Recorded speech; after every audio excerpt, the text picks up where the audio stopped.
Hawaii U.S. Senator Mazie Hirono has returned to Hawaii from Capitol Hill after introducing legislation to cap the cost of insulin and combat gouging price essentials like food and gas. Now that she's back here in the island, Senator Hirono joins me over Zoom this morning to discuss. Good morning, Senator. Good morning. Well, thanks for taking the time to talk with us today. I know you've been very busy on your trip back to the islands this week. You've had several meetings this week to discuss some of the bills you've introduced to the legislature. Let's talk first about prescription prices and your efforts to lower the cost of insulin. Over 100,000 people in Hawaii are diabetic, and they rely on insulin for their very lives, and they are very aware of the increasing cost of insulin. And of course, this is across the country, so I am supporting bills to cap the cost of insulin to $35 a month. And we're talking about out-of-pocket insulin costs for our families ranging from $250 to $500 and more. So you can imagine a lowering costs for families if we can lower insulin costs. So yeah, I'm hoping that this will get bipartisan support when I get back to DC.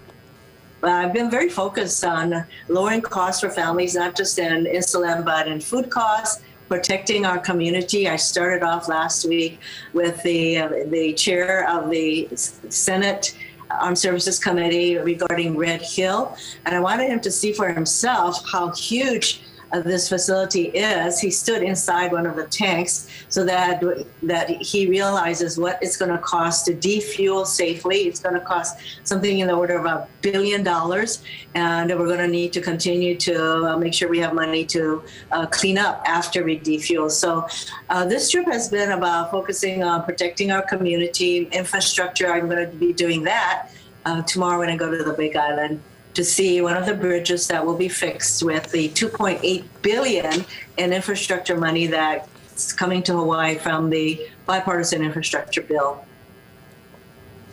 Well, you had a couple of meetings this week. One that you mentioned in your press release here, you had a meeting with the Hawaii chapter of the American Diabetes Association on Tuesday. Can you share with us some of the concerns that they had specifically in that meeting with you?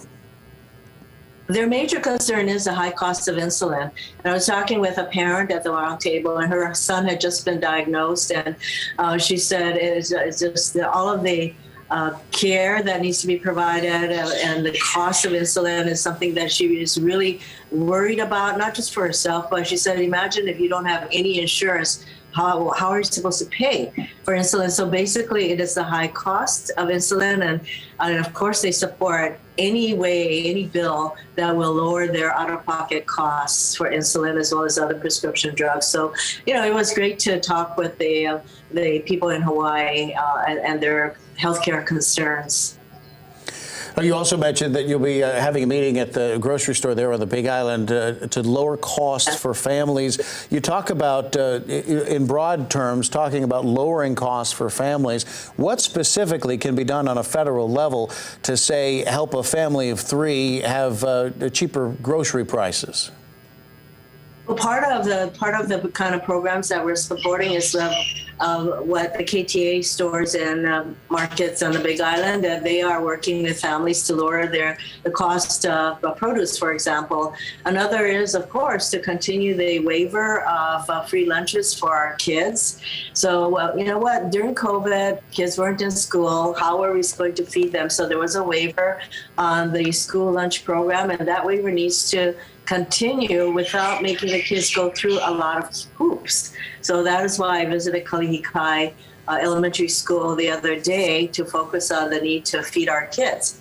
You know, to me, making sure that our kids get food is a right, not a privilege.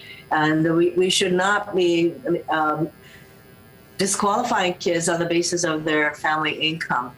When I visited Kalihikai, the principal there told me if they don't get the waiver, then all their families are going to need to go through what I call red tape hoops to qualify for free lunches. He has a lot of non-English speaking kids in his school, non-English speaking parents. For them to fill out the forms means that a lot of these forms are not going to get filled out. And so we should not be making kids and their families go through these hoops. We should give them the food they need to learn. You mentioned bipartisan support to get these measures passed. How much handshaking have you done across the aisle, and can you mention any particular representatives or senators that have agreed to support legislation to get this through to a law?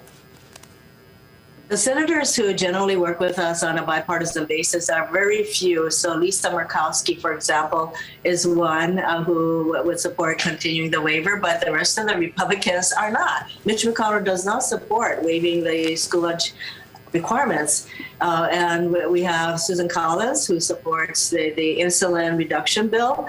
So she's another Republican who will. But believe me, it's quite the challenge to get bipartisan support, and then this is why the infrastructure bill with $2.8 billion for Hawaii is hugely important. I wish we could have more bipartisan support for the bills that we need to help our families and our communities.